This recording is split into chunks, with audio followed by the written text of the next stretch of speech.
हे तुम्हाला आठवतं का? तुमच्या लहानपणी आपण आईस्क्रीम खायला पार्कात जायचो, तेव्हाही तुमच्या दोघींची ना अशी चिडचिड असायची. पण एकदा आईस्क्रीम खाल्लं ना की तुमच्या सगळ्या तक्रारी दूर व्हायच्या. कुठे गेले का ते दिवस पोरींनो? कधी कधी माझ्या मनात येतं की माझ्या मुली मोठ्या झाल्या नसत्या ना तर बरं झालं असतं. ए cool down cool down cool down, अरे चिल चिल, टाइम आउट. काय चाललंय तुला दोघींचं? हा, आणि श्रेया, तू जरा डोकं शांत ठेव. आणि तनू, मला एक सांग, इतकी वर्ष झाली आपण एक फॅमिली आहोत ना? तुझ्या सोयीप्रमाणे तू मला बाबा म्हणतेस, कधी तुझ्या सोयीप्रमाणे तू मला दूर लोटतेस. मला मला वाईट नाही वाटत का?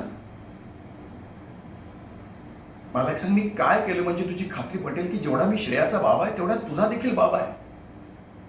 अगं, तू माझी मुलगी आहेस आणि मरेपर्यंत राहणारच तू माझी मुलगी. प्लीज प्लीज आमचा असा राग राग नको करूस का? प्लीज, मी हात सोडतो.